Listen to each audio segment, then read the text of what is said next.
오늘 저는 이제 제가 조금 여러분들하고 나누고 싶은 이야기의 제목을 전통 교회가 다음 세대를 붙들 수 있는가라는 조금 약간은 도전적인 이제 질문을 잡았습니다. 답이 뭐 같겠습니까? 답이 뭐겠습니까? 여러분 생각하기에 제가 마지막에 결론을 붙들 수 있는가 했을 때 있다고 하겠습니까? 없다고 하겠습니까? 대답하지 마세요, 여러분. 대답하지 말고 끝에 가서 여러분 제가 좀 말씀을 나누고자 이렇게 합니다. 앞부분은 사실은 저는 다음 세대 전문가가 아닙니다. 그저 목회 신학자일 뿐이죠. 다음 세대 전문가가 아닌데 사실은 최서름 목사님을 제가 만나고 최서름 목사님하고 이걸 좀 퍼뜨려야 되겠다. 최서름 목사님의 전략을, 방법론을 좀 퍼뜨려야 되겠다라고 생각을 하고 그 목적으로 이 세미나를 제가 시작을 했습니다. 그런데 그래도 또 대표인 제가 한마디는 해야 될 거 아니겠습니까? 그러니까 이제 말하려고 생각해 보니까 다음 세대에 대해서 제가 모르는 거예요. 뭘 잘 모르는 거예요. 저는 다음 세대, 그 다음 세대, 그 다음 세대, 고위 세대 같아요, 제가. 그러니까 다음 세대하고 한참 떨어져 있는 베이비 부머 세대인데 저는 잘 모르는 거래요. 그래서 여러분들, 이건 내 자랑 같지만 다음 세대에 관한 논문을 22편을 읽었습니다, 제가. 여기 있는 강의안을 만들어내기 위해서요. 그래서 저도 많이 배웠습니다. 다음 세대 그냥 상식적으로 알고 있는 그 내용뿐이었는데 상당히 많은 지식을 저도 접하게 됐고 세대 구분부터 제가 배우게 됐고요. 이런 것들을 해서 여러분들하고 앞에 소개를 좀 하겠습니다. 제가 읽었던 논문들을 이렇게 요약을 했고 풋노트 달지 않고 요약을 한 내용들을 여러분들과 나누고 어떤 면에서는 여러분들이 훨씬 더 전문가라고 저는 생각을 합니다. 왜냐하면 현장에 다음 세대들과 함께하고 있고 제가 보기에는 공부를 해보니까 이미 여러분들이 여기 있는 이제 여러분들 연령이 좀 높으신 분도 계시지만 대부분 여러분들 자체가 다음 세대예요. 지금 말하는 특성을 다 갖고 있다는 거예요. 그래서 그 내용을 쭉 한번 읽어가고요. 제가 하고 싶은 이야기는 뒤에 교회 형태에 있습니다. 교회 형태. 거기까지 한번 같이 가보도록 하겠습니다. 들어가는 말이 교회의 다음 세대가 사라지고 있다라는 그런 내용이고요. 그래서 교회의 고령화 현상이 두드러지고 있죠. 어느 교회나 전통적인 교회는 연령이 높아지고 있죠. 그리고 다음 세대들은 교회에서 사라져가고 있다라고 할 수 있습니다. 두 번째 특징이 주일학교 부재의 교회가 증가하고 있다. 참 걱정이에요. 여러분 교회도 과연 주일학교가 있는지 다음 세대를 위한 그런데 우리 교단만 해도 사라진 그런 40% 정도가 주일학교가 없는 그런 것으로 통계가 나고 있고 다른 교단은 그러한 것들이 더 심해지고 있습니다. 그래서 문제의 심각성은 뭔가 하면은 교회 학교 학생의 감소 현상이 학력 인구의 감소율보다 훨씬 더 가파르다라는 것입니다. 우리들이 생각하기에 학력 인구가 감소하기 때문에 주일학교가 감소할 수밖에 없다라는 게 일반적인 인식이에요. 그건 우리가 따라갈 수 있습니다.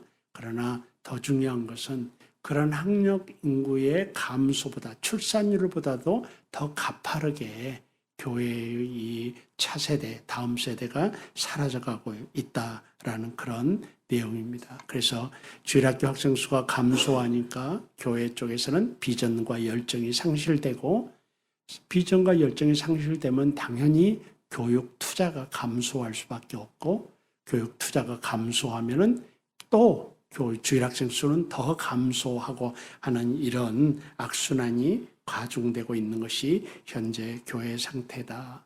세 번째로는 교회 자체가 지금도 많은 전통 교회들은 다음 세대의 중요성을 인식하지 못하고 있다는 것입니다. 인식하지 못하고 있어요. 말은 하고 있지만 대형교회도 마찬가지예요. 다음 세대가 필요하다라고 말은 하고 있지만 그러나 정작 이제 그 교회 예산의 비중이랄지 그 교회의 사역의 중요도랄지 이런 것들을 보게 되면은 다음 세대에 대한 그러한 중요도를 인지하지 못하고 있음이 분명합니다. 그래서 교육 신학이 첫째 부재하고요. 담임 목사님들의 다음 세대 교육 신학에 대한 부재가 심각합니다. 아마 여러분들은 부교사역자로 많이 계신 분들은 느끼실 것입니다. 과연 우리 담임 목사가 결국은 그 교회의 신학은 담임 목사가 이끌어가는데 과연 담임 목사님이 이런 갖고 계시는 다음 세대의 신학적 어떤 확신들이 무엇인가라고 돌아보았을 때 교육신학이 첫째 부재하고요. 그래서 제 세대들만 해서 이야기해봐도 그냥 부교육자에게 맡겨두고 있고 그리고 다음 세대가 중심이 아니라 헌금하는 세대가 중요시 여기게 되는 그런 현장의 모습을 우리들은 발견할 수 있고요. 그러다 보니까 교육 투자가 부재하고요. 교육 투자가 부재하다 보니까 교육 전문인이 부재합니다. 교육 전문인이. 그래서 사실 여러분들 훌륭한 부교육자 생활을 다 거쳐 가시겠지만 실제로는 교육의 전문가들은 아니거든요. 근데 교육신학이 전문인이 부재하고요. 교육열이 그래서 감소하다라고 할 수가 있겠죠. 그래서 이러한 이제 다음 세대가 사라지고 있는 교회를 보면서 다음 세대 중심의 획기적인 발상 전환이 필요하다라는 것이 전문가들의 한결같은 주장이었습니다. 다음 세대를 살리기 위해서는 그냥 무슨 생각 좀 더하고 기도 좀 더하고 이게 아니라 완전히 발상 자체가 획기적으로 바뀌어야 한다는 것이 전문가들에게 한결같은 공통된 주장이었습니다. 그래서 다음 세대가 교회를 떠나게 되는 데에는 여러 가지 원인이 있겠지만 그들이 교회에서 그들의 미래를 발견할 수 없다라는 거예요. 다음 세대를 아이들로만 보면 안 됩니다.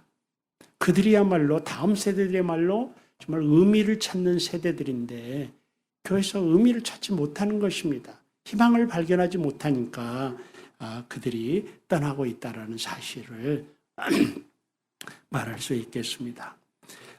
두 번째로 다음 세대 정의는 이제 소개를 좀 해놨습니다만 저희 세대가 베이비붐 세대, 제 세대가 베이비붐 세대고요. X세대, N세대, MZ세대, 알파세대 이렇게 구별을 하더라고요. 그래서 이런 세대들 구별이 있는데 여러분 스스로가 지금 어느 세대에 속해져 있는지 한번 생각해 보시기 바랍니다. 그래서 우리들이 흔히 일반적으로 이제 다음 세대, 교회에서 다음 세대 하면은 MZ세대를 의미하는데 MZ세대는 두 개의 세대가 합쳐진 거죠. M세대는 밀레니엄 세대고요. G세대는 1996년 이후의 출생자들, 그리고 그 뒤가 알파 세대, 2000년대의 생들을 가리켜서 이야기를 합니다. 그래서 일반적으로 다음 세대를 말할 때는 MZ세대 또 알파 세대까지도 포함되어 있는 그런 세대를 다음 세대다라고 이렇게 말할 수가 있겠죠. 이제 교회에서 다음 세대를 말할 때 G 세대와 Z 세대와 알파 세대 쪽에 더 치중하고 있지 않나라는 그런 생각을 여러 그 자료들을 보면서 그런 생각을 했습니다.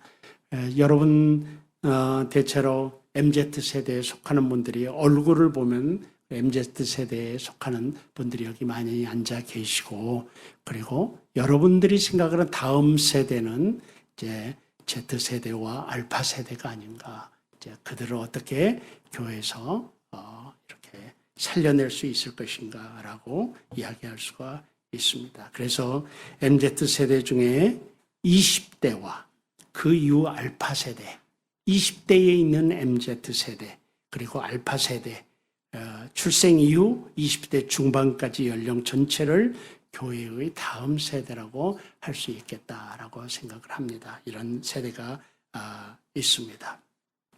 자, 다음 세대에 영향을 주는 것들이 꽤 있어요. 꽤 있어요. 여러분 이런 내용들은 대부분 다 알고 있을 텐데 첫 번째 다음 세대들에게 영향을 줄 수 있는 것이 첫 번째가 포스트 모더니즘이다라고 말하겠습니다.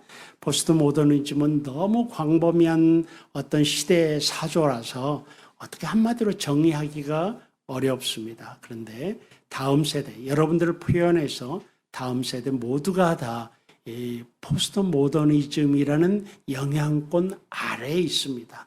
여러분 스스로가 지금 제가 강의도 학교에서 하고 있습니다만 제가 가르치는 전도사님들, 여기 많은 제자들도 계시고 현재 공부하고 계신 분들 계시는데 이미 그들이 다 포스트 모더니즘 아래에 있는 현상을 보이고 있어요. 그러니까 이제 우리는 모르는 거죠. 내가 공기를 의식하지 않고 살잖아요. 그 공기 안에 살고 있잖아요.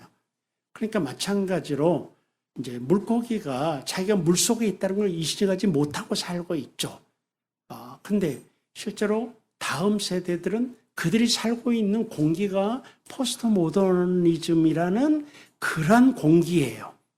그러니까 본인들은 모르지만 또 우리 같은 세대가 좀 오래된 세대가 보게 되면은 단지 세대 차이의 개념이 아니라 다른 세대예요. 그러니까 다른 문화권 아래 있다는 사실을 저는 발견을 해요. 보여요, 이렇게 보면은. 그러니까 나이 많으신 어른들이 맨날 하는 말이 뭐예요? 라떼는 하는 이유가 달라 보이거든요. 근데 이제 이 MZ 세대들은 그 사실 자체를 잘 못 느껴요. 왜? 자기 안에 있으니까. 자기가 그 공기 안에 있으니까 이런 거거든요.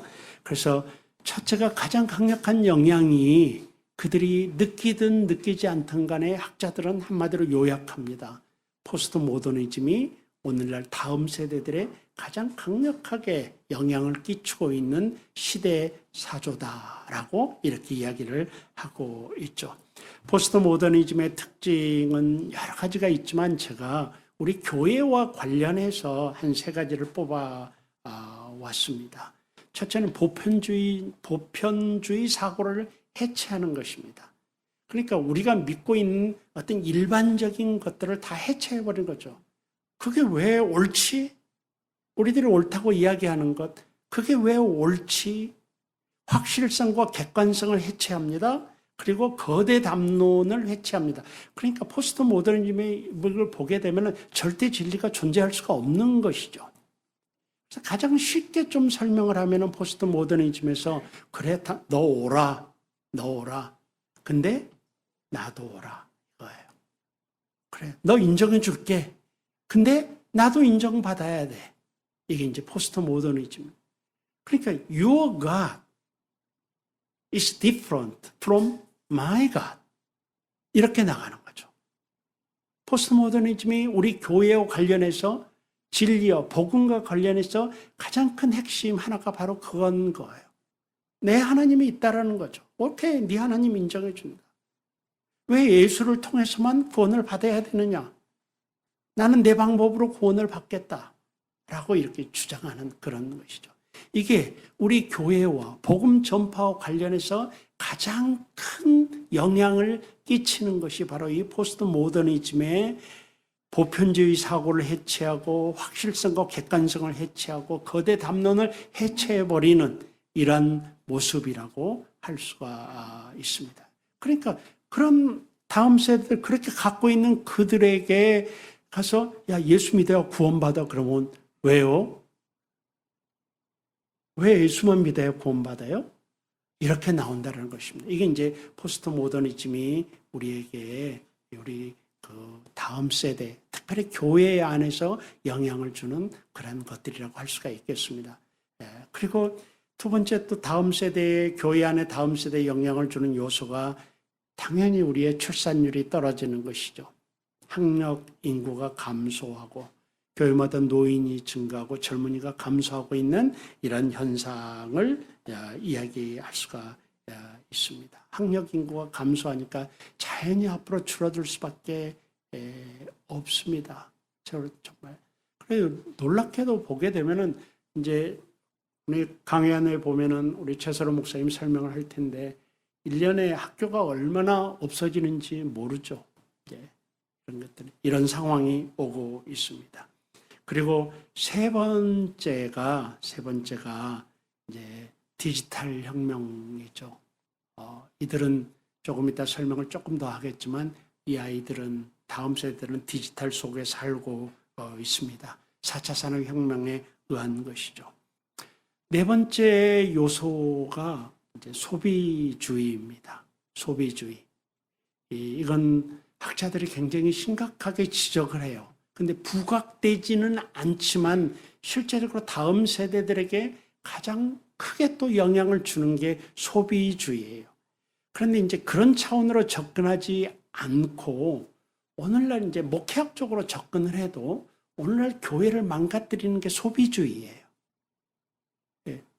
소비주의는 오늘 심각하게 교회 안에 들어와서 교회를 세속화시키고 있어요.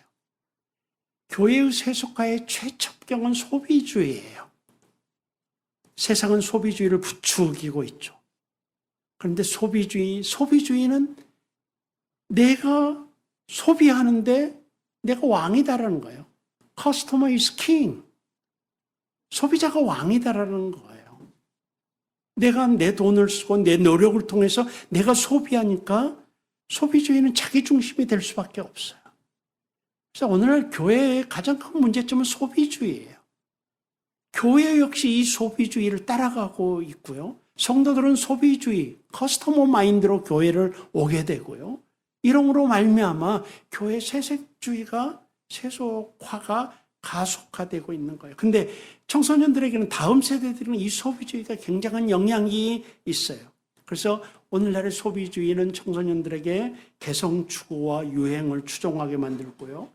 감각적 및 외모 지향적 소비를 하게 만들고요. 즉흥적, 충동적 소비를 하게 만들고요. 소비 자체를 향유하게 즐기는 거죠. 소비 자체가 즐기는 것을 제가 보게 됩니다.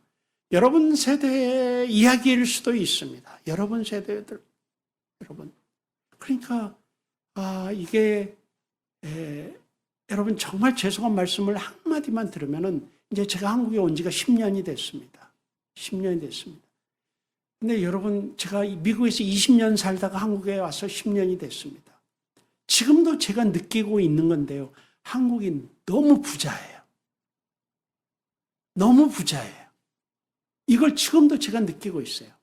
근데 너무 부자인데 너무 부자인 수입이 있냐? 없어요. 제가 보기에는. 수입이 없는데 그 수입보다 훨씬 높은 소비 생활을 하고 있어요. 이게 외지에서 들어온 사람의 평가입니다. 물론 저 혼자의 주관적인 평가니까 이게 절대성을 부여할 수는 없겠죠. 그런데 제가 보는 눈은 그래요. 외국에서 오래 살다가 한국에 딱 들어와 보니까 예를 들어서 객관적으로 나보다 훨씬 수입이 적은 사람이 나보다 훨씬 더 많은 소비를 누리고 살아요. 그러면 그 차액을 어디서 가져오겠습니까? 어디서 가져오겠습니까? 빚입니다, 빚.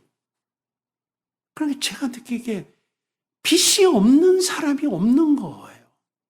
그리고 빚지는 것을 너무 당연하게 생각하고 살아요. 그러니까 너무너무 놀랐어요. 그런 게 있는 거예요. 그래서 소비를 향유하는 거예요. 소비를 향유하고 있어요. 즐기는. 근데 다음 세대의 특징이 바로 거기에 있다는 것입니다. 그리고 마지막 다섯 번째로 코로나19 전염병이 크게 영향을 끼쳤죠. 이런 것들이 다음 세대에 영향을 줍니다.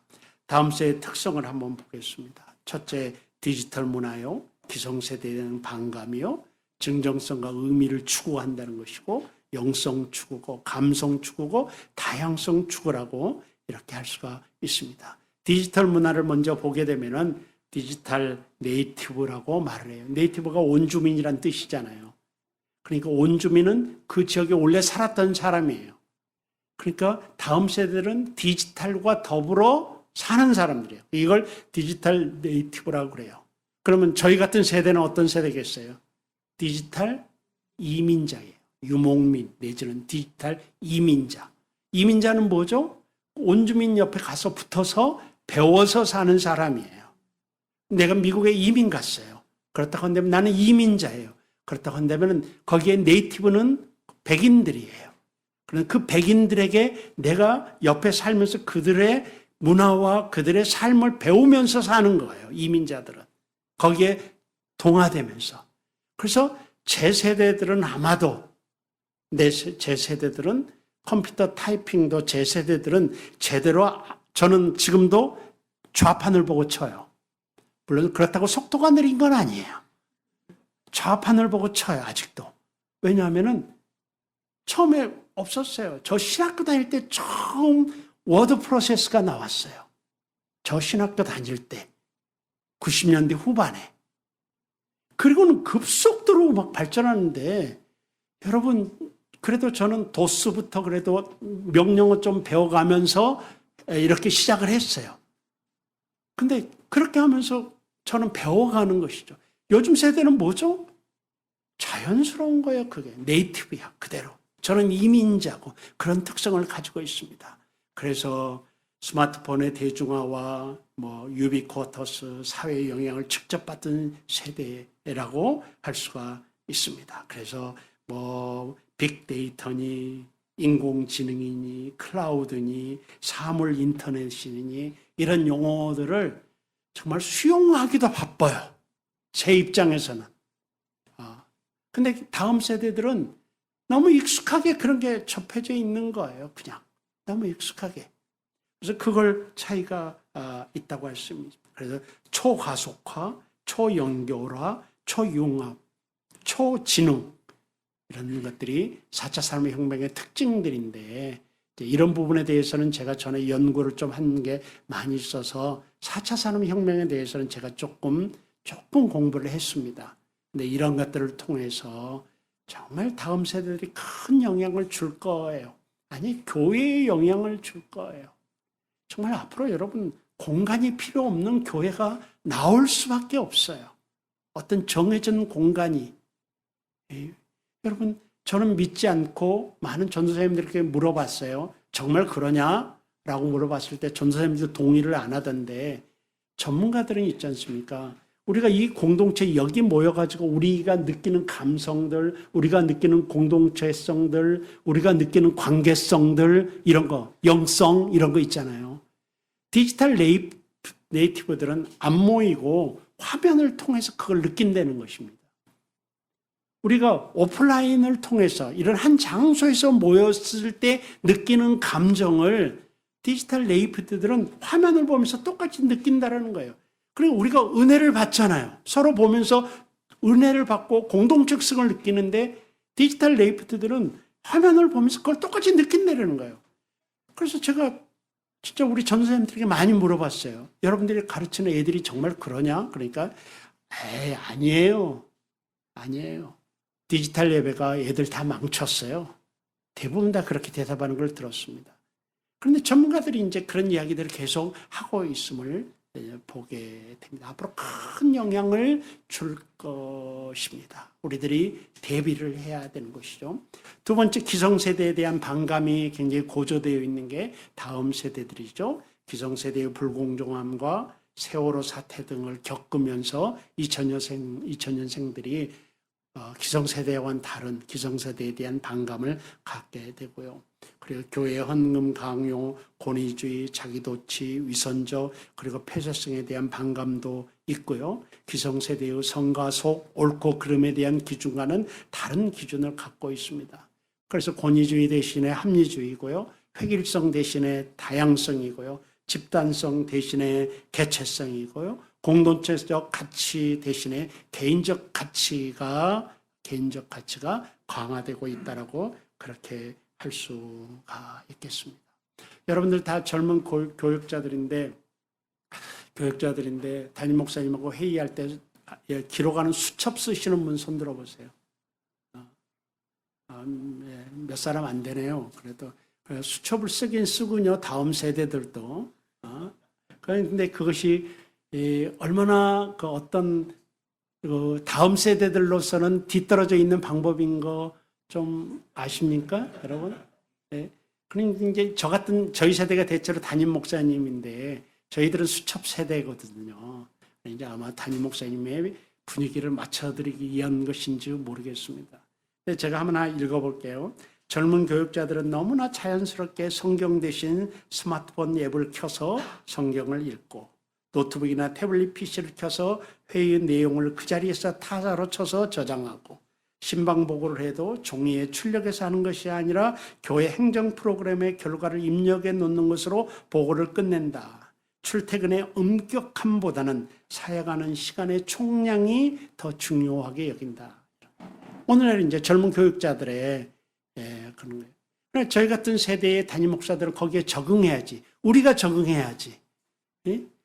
우리가 보기에는 좀 건방져 보이죠. 성경책도 안 갖고 드리고 스마트 성경 몇 장 하면 스마트폰 삐삐 이렇게 펴고 그러면은 그거 참 아직 거북하죠.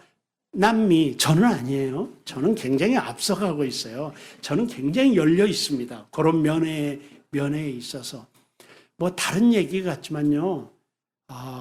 여러분 이 중에서도 학생들이 스마트폰으로 성경을 보면 거부감을 가질 전도사님들이 계실 거예요. 성경은 책으로만 봐야 된다. 성경책. 그러면 여러분 우리는 그렇다고 한다면은 파피루스 성경을 들고 다녀야 돼요. 우리는. 거기다 맨 처음 적었으니까. 성경은 계속 바뀌어왔어요. 재질은. 종이 성경을 갖고 다닐 때가 중세시대가 끝난 500년도 되지 않아요. 그 전에는 종이 성경이 있어도 라틴어로 되어 있었기 때문에 사람들이 성경을 안 갖고 다녔어요. 각자 갖고 다니는 종교교육 이후고요.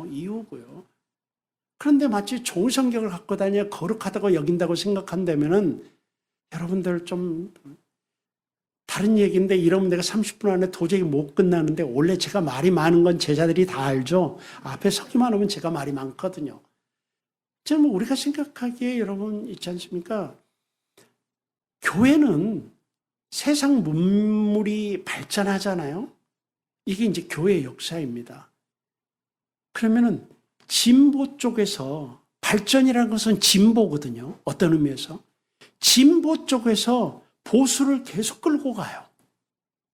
그럼 보수는 그것이 세상 문물이든 과학의 발전이든 아니면 신학의 진보든 간에 그게 저항을 해요. 이게 보수야.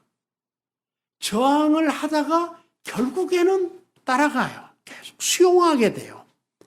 그래서 교회가 그래서 자유화돼요.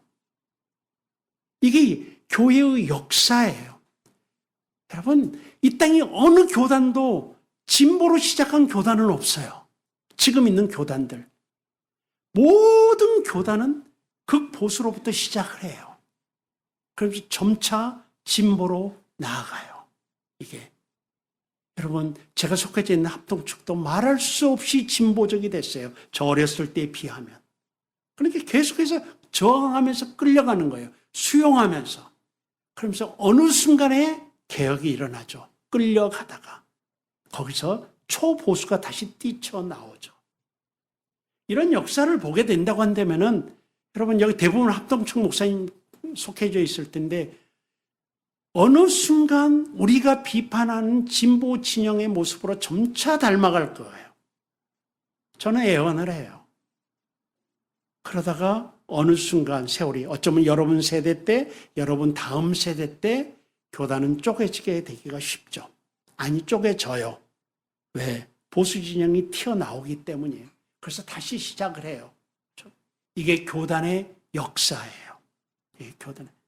여러분이 지금 있는 이 시점이 어느 시점인지는 여러분들이 판단을 하셔야 돼요. 근데 막강하게 저항을 해요. 우리들이 저항을 많이 해요. 그러나 다 수용하게 돼요. 단적인 예로 들면은 저 어렸을 때는 교회 기타를 쳤다. 교회에서 기타를 쳤다. 제 세대 계십니까 여기? 몇 분 계세요? 제가 아는 분들. 난리가 났습니다. 그 사탄의 악기가 어떻게 교회 안에 들어오냐고. 정말. 그래도 기타는 젊은이들 중에 몰래 쳤어요. 청년부에서 이렇게. 드럼이야말로 진짜 사탄의 악기였습니다. 이게 여러분. 그런데 지금 지금 교회 안에 그게 없으면 예배가 진행이 안 되는 거예요. 이게 수용이 되거든요. 이제 여러분 이제 종이 성경하고 디지털 성경 이야기하다가 이렇게 또 쓸데없는 이야기를 오랫동안 또 해버렸는데 좀 생각해 볼 필요가 있다는 것입니다. 그래서 젊은 교육자들이 이렇게 바뀌어가고 있는 이런 모습이라고 할 수 있습니다. 그래서 첫째가 디지털 문화, 둘째가 기성세대에 대한 반감, 셋째가 진정성과 의미를 추구해요. 그러나 이 세대들은, 다음 세대들은 진정성을 추구해요. 진정성을. 그러니까 여러분, 진정성은 다음 세대들의 마음의 문을 여는 문입니다. 도구입니다. 애들은 금세 알아요. 전도사님이, 목사님이 나를 진정성 있게 대한다, 아니면 형식적으로 대한다라는 것을 금세 압니다. 근데 다음 세대들은 이론에 넘어가는 게 아니에요. 다음 세대 모든 인간이 그렇지만 설득되지 않아요. 설득되지 않아요. 감동될 뿐이에요. 감동될 뿐이에요. 감동은 진정성을 통해서 감동이 되거든요. 근데 많은 우리 신학생들 보면은 설득하려고 그래요. 근데 이거 가지고 되지 않아요. 그러나 다음 세대는 특별히 그거 가지고 되지 않는다고 그래요. 의미 있다고 생각하는 것에 시간을 투자하고요. 그리고 그다음에 요즘 다음 세대들의 키워드 공정함이에요. 오늘날 다음 세대들 공정한가, fair한가 이거예요. 사실 저는 목회 신학자이기 때문에 그쪽으로도 이야기를 많이 하는데, 목회에 있어서 목회자가 가장 크게 실패하고 실수하고 원인이 뭔지 아십니까? 목회에 있어서 페어하지 않기 때문이에요. 그러니까 이 집사하고 김 집사한테 똑같이 대하지 않는 거예요. 똑같이 대하지 않는 거예요. 이 페어네스는 목사의 목회를 무너뜨리는 가장, 이 사람에게는 예스 해주고 저 사람에게는 노 하는 거예요. 공정하지 않는 거죠. 이 사람에게는 교회 공간 쓰라고 그러고 저 사람에게는 안 된다고 그러는 거예요. 이런 거 전부 다 페어레스거든요. 근데 이게 무너지면은 신뢰성을 잃어버려요. 잃어버려요. 그래서 목회할 때 굉장히 이 공정한가는 성도들이 목사에게 우리 목사가 공정한가, 이게 우리 목사가 영적인가 보다 훨씬 중요해요. 실제로는. 그리고 얼마나 많은 영적인 목사들이 무너져요. 목회에 있어서. 많은 문제가 공정성에서 무너져요. 똑같이 대하지 않는 거예요. 여러분. 근데 물론 목회를 하다 보면은 여러분 더 이쁜 성도가 있어요. 목사님 그렇죠? 여기 담임 목사님들 몇 분 계시는데 더 이쁜 성도가 있어요. 근데 그걸 티를 안 내는 절묘함이 필요해요. 절묘함이 필요해요, 여러분. 이 공정성은 목회에서도 정말 중요한데 실제로 다음 세대들은 이 사회 어른들의 불공정성을 수없이 겪으면서 지금 공정한가? 여러분 다음 세대의 목회자 계시잖아요. 다잖아요. 그들이 우리 전사님이 공정한가? 이걸 지금 굉장히 눈여겨보고 있는 거예요. 그리고 경건의 외형보다 진정성이 더 중요하고요. 주일날 교회 안 나온다고 뭐라고 그러니까 제가 읽었는데 논문에 어떤 예를 들어놨다고 걔네들 말인데 저는 흉내를 못 내겠어요. 근데 줄임말로 뭐라고 하는데 이제 제 세대 말로 얘기하면 지가 뭔데 내가 교회 가든 안 가든 간섭해? 이런 거예요. 요즘 다음 세대들이 생각하는 것이. 그러니까 그걸 요즘 애들 말로 표현을 해보세요. 네? 여러분들도 모르세요? 제가 읽었는데 그래서 굉장히 웬창견이람 하면서 줄임말로 하면서 내가 교회 가든 안 가든 왜 나한테 이야기를 하느냐 이거예요. 그래 이런 것들이 그러니까 결국은 진정성과 의미를 추구하는 거예요. 그들은 감동될 뿐이에요. 설득되지 않아요. 그다음에 네 번째로 그들 역시 이제 다음 세대 포스트 모더니즘의 특징이 그거예요. 각자의 신을 추구하다 보니까 당연히 영성을 추구할 수밖에 없어요. 우리 기독교적 영성은 아니지만, 기독교적인 영성, 하나님을 찾는 영성은 아니지만 각자의 하나님을 찾는 영성이 있어요. 영성이 있어요. 여러분, 오늘날 보세요. 점집이 얼마나 많은지 보세요. 이 시대에 젊은이들이 얼마나 점집에 많이 가는지. 무슨 뭐 여러 가지 점들이 있고 그러는데, 그래 뭔가 하면은 방향이 다를 뿐이지 그들이 영성을 추구하고 있다라는 거예요. 그래서 그걸 찾아요. 영적인 것에 추구하지만, 그렇지만 교회는 좀 그냥 뭐라고 할까요? 터부시하는 거죠, 교회라는 것은. 그래서 영적인 것에는 찬성하지만 어떤 조직화된 종교에는 반대하는 특성을 가지고 있습니다. 전통적인 권위에 체계화된 종교나 교리보다 개인의 경험과 통찰을 더 소중히 여기는 경향이 높습니다. 자신의 신앙 경험과 깨달은 가치를 더 선호합니다. 자기 체험과 경험을 더 선호하죠. 따라서 신비성이나 영성을 추구할 가능성이 더 커질 수밖에 없습니다. 이런 면들을 잘 이용하면은 다음 세대들을 공략할 수 있는 하나의 방안이 되죠. 다섯 번째로 감성을 추구합니다. 이성적 가치보다 감성적 가치를 소중히 여기는 것이죠. 그리고 생산과 생존의 욕망보다는 감성적 향유에 움직입니다. 불분명한 미래보다는 현재에 집중하고요. 그래서 YOLO, You Only Live Once. 오직 한 번뿐인 인생이다. 한 번뿐인 인생을 즐기며 살려는 가치관을 따르고, 또 워라벨, Work-Life Balance, 일하는 것과 돈을 많이 버는 게 중요한 게 아니라 일도 하지만 나의 삶도 중요하다. 소확행, 소소하지만 확실한 행복을 추구하는 그런 경향들이 있습니다. 이게 이제 여섯 번째로 다양성. 정말 다양하죠. 그래서 다음 세대 특성의 결론을 내리면은, 다음 세대는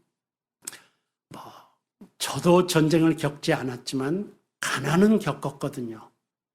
그러니까 제가 1961년생인데 여러분, 전쟁을 겪지는 않았지만 전쟁 이후에 가난은 겪었습니다.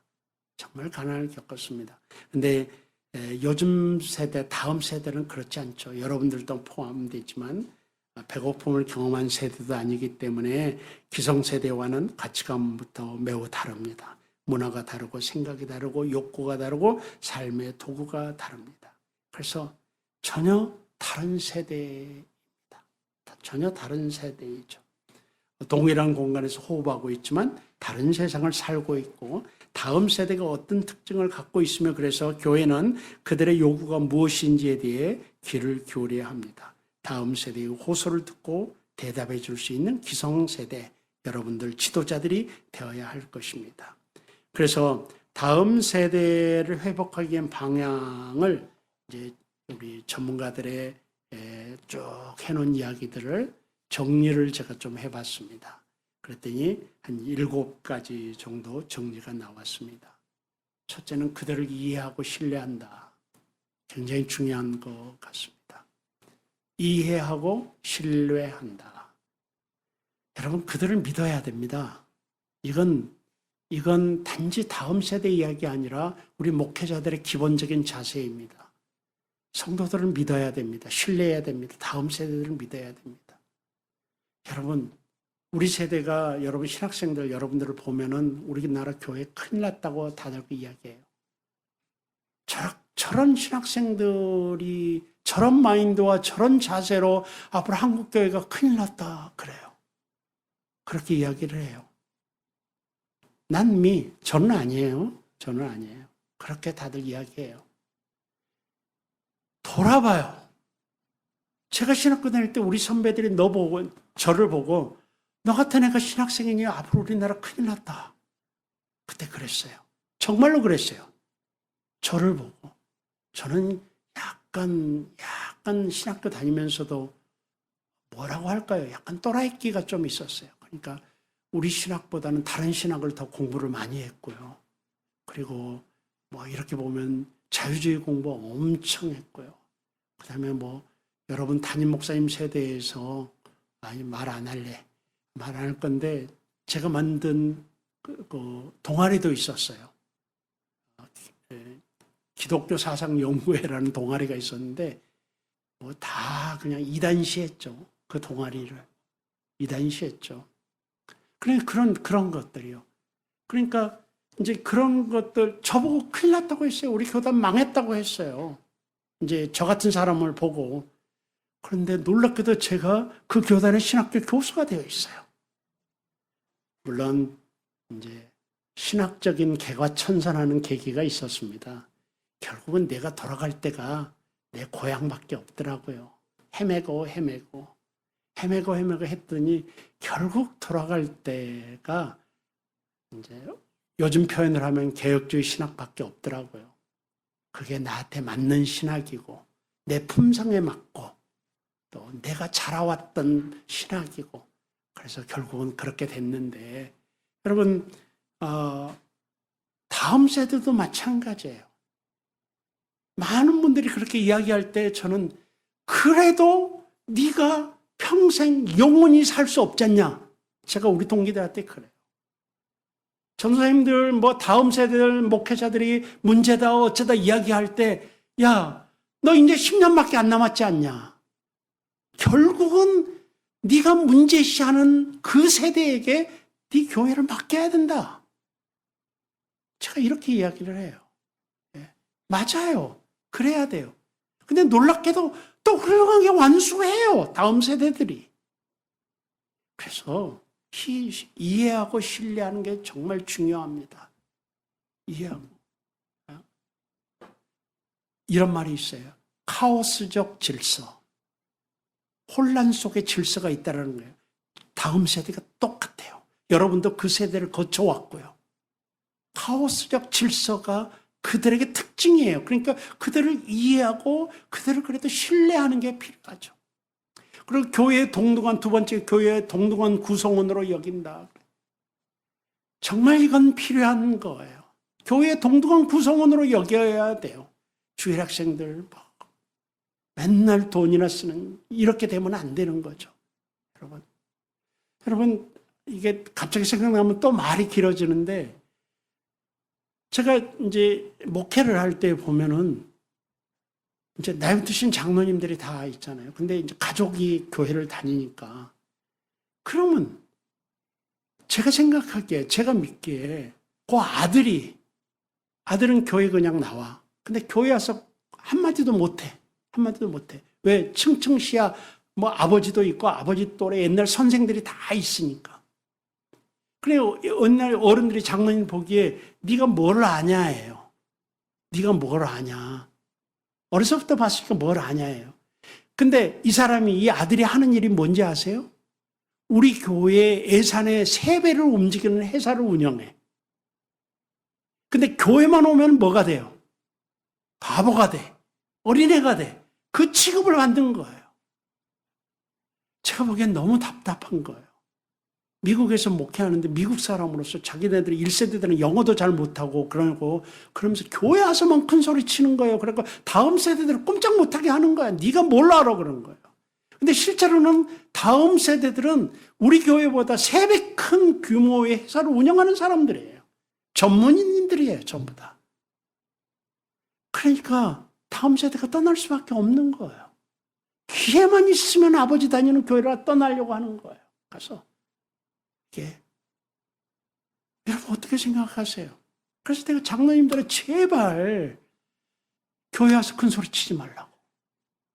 그래도 그게 습성이 안 잡혀져요. 자기 애들이니까. 여러분 다음 세대들을 적어도 담임 목사 입장에서 여러분 입장에서 주일학생 하나나 한 달에 1,000만 원 11조 헌금하는 성도나 같이 놀 수 있어야 돼요. 이게 이제 필요하다라는 것이죠. 동등한 구성원으로. 그리고 그들에게 맞춤형 목회를 설계한다. 요즘 아이들을 따라가는 설계를 구태의하는 방법으로 안 된다고 그래요. 그래서 프로그램을 개방하고 그리고 투자하고요. 투자해야 됩니다. 여러분, 교회 예산의 쓰임새를 한번 보세요. 다음 세대에 어느 정도 배정이 되어 있나.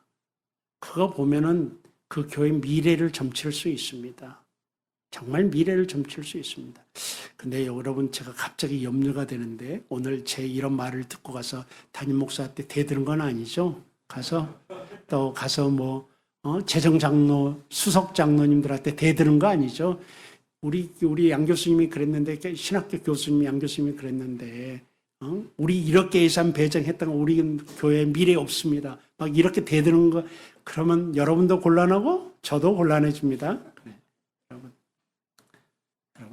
그래서 투자해야 됩니다, 정말. 그리고 교회만이 줄 수 있는 것을 제공한다. 세상과 경쟁하지 말고 교회만이 줄 수 있는 것을 제공해야 되는데, 그것은 무엇이냐 이거예요. 무엇이냐. 세상과 경쟁하지 않아야 돼요. 교회만이 줄 수 있는 것은 복음뿐입니다. 역시 복음으로 승부를 걸어야 되는 그런 모습이 있습니다. 그래서 여러분들, 제가 이런 말들 시작하면 끝이 없기 때문에 그냥 제목만 읽고 넘어갑니다. 절대로 세상과 경쟁하려고 해서는 안 됩니다. 교회는 세상의 경쟁 상대가 될 수가 없습니다. 교회를 재밌게 해요? 도대체 얼마나 재밌게 해야 세상이 주는 재미보다 더 재밌겠습니까? 이길 수 없습니다. 정말 이길 수 없는 것입니다.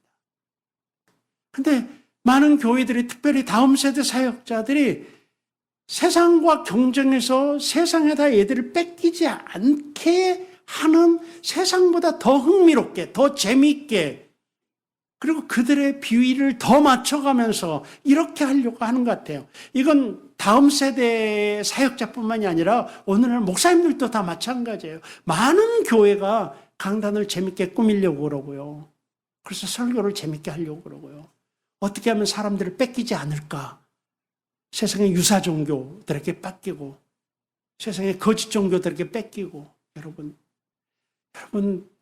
저 미국에서 목회했는데요. 교회를 아무리 재밌게 해도요, 그 집사 골프에 빠지면 교회 안 나와요. 골프가 얼마나 재밌는데요, 여러분. 안 쳐봐서 모르지. 정말 재밌습니다. 정말. 골프에 빠지니까요, 주일날 축도 시간이 기다려져요. 왜 그런지 아십니까?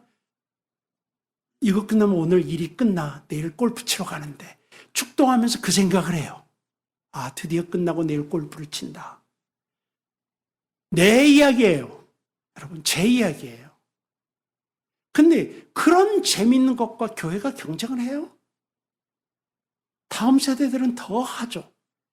교회는 수업 시간에도 여러 번 말씀드린 것 같지만 세상이 주는 것보다 더 좋은 것을 주는 것이 교회가 아니라 세상에 줄 수 없는 것을 주는 것이 교회예요. 이걸 기억합니다. 그렇다고 한다면 교회는 아무리 다음 세대고 어린 세대이지만 교회가 승부할 수 있는 무기는 복음밖에 없습니다. 복음밖에 없습니다. 이걸 이야기하고 싶은 것입니다. 그리고 가정과의 연계가 필요하다. 세대 통합의 노력이 필요하다. 그리고 7번째로 전문인 교사 양육이 필요하다. 전문인 교사 양육이 뭔가 하면은 풀타임으로 좀 두자는 얘기입니다. 전문가들 교회에서. 자, 이런 7가지들을 이야기했는데 여러분, 사실 이 7가지 이야기는 부교육자 입장에서는 할 수 있는 게 아무것도 없어요. 몇 개 안 돼요. 교회 차원의 이야기죠. 그러니까 제가 지금 생각하고 갖게 된 이야기는 부교육자 노력에 의해서 다음 세대가 교회에 남을 수 있는 방안은 없다라는 거예요. 부교육자는 또 바뀌는 것이고 계속해서.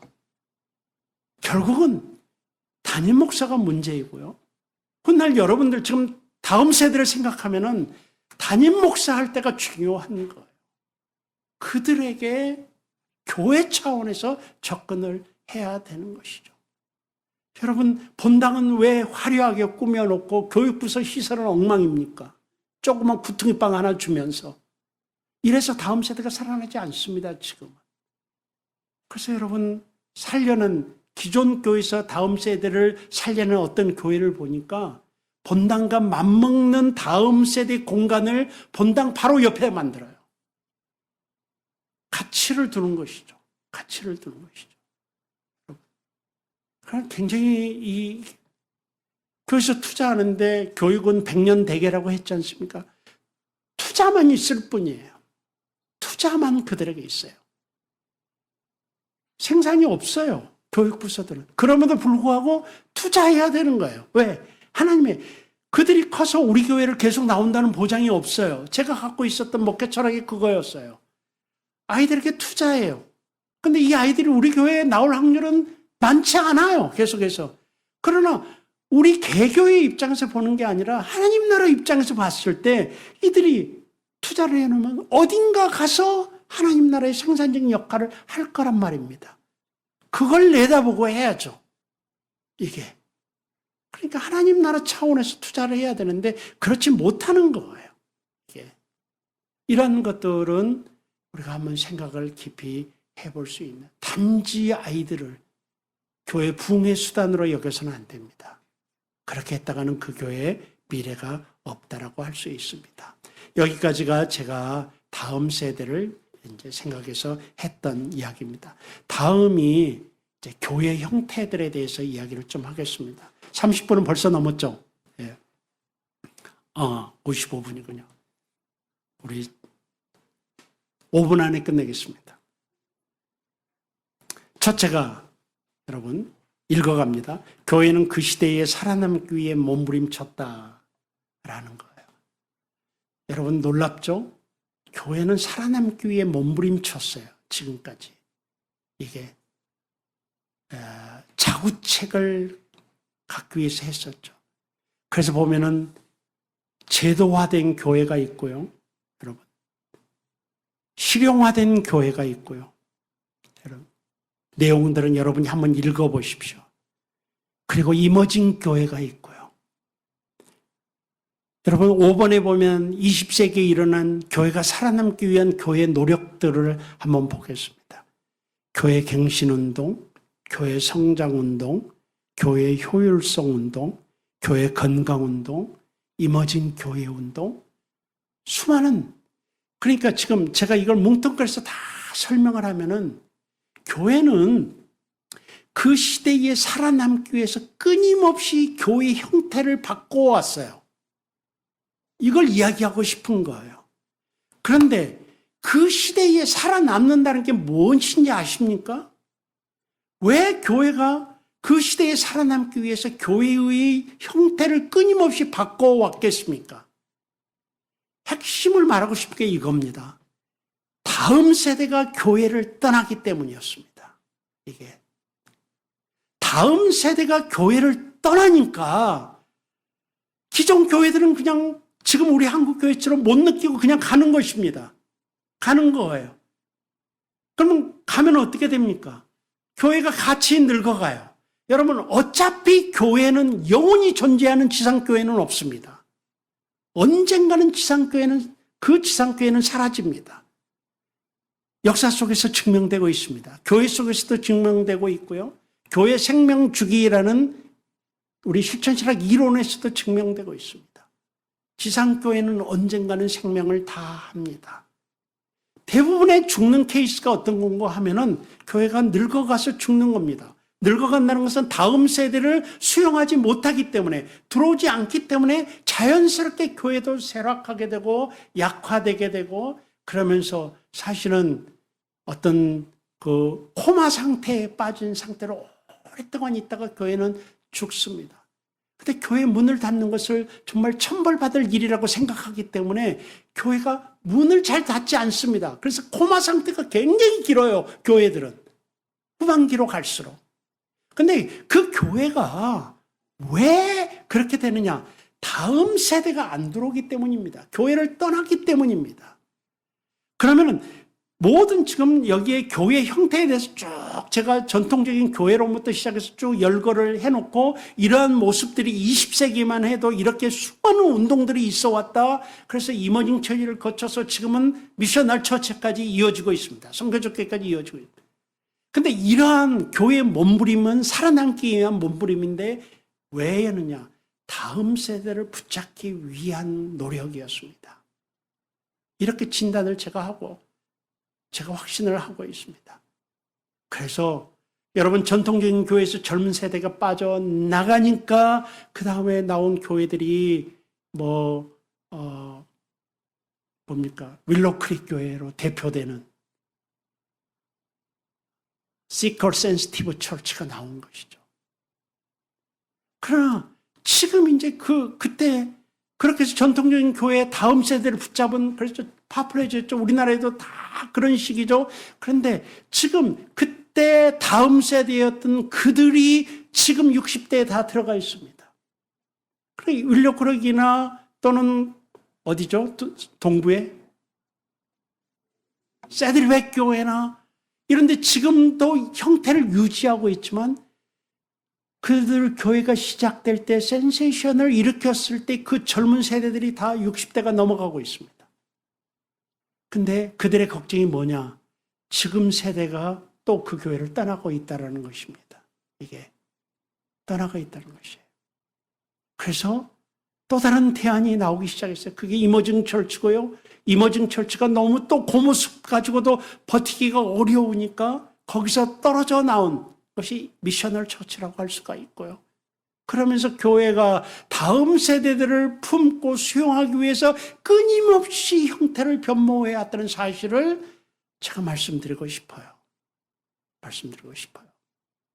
자, 이제 결론을 내리겠습니다. 결론. 전통교회가 다음 세대를 붙들 수 있는가? 여러분, 제 결론이 뭐 같습니까? 제 결론은 붙들 수 없다라는 거예요. 지금 전통이라는 말을 붙여서는 붙을 수 없다라는 거예요. 한 번도 붙들어 본 적이 없어요. 지금 교회 역사를 보게 되면. 새로운 형태로 나타난 교회가 주류가 돼요. 또 그 세대, 다음 세대들과 더불어서 새로운 주류가 돼요.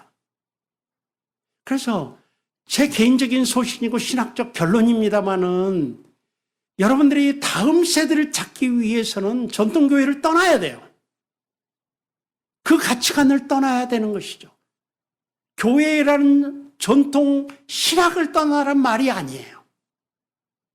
우리는 전통적인 4세기서부터 15세기까지 구축된 그 전통적인 교회는 붙잡아야 돼요. 그러나 붙잡은 그 교회론을 담는 그릇을 바꿔야 돼요. 다음 세대를 붙잡으려고 한다면. 그러니까 totally upside down을 해야 돼요. 여러분.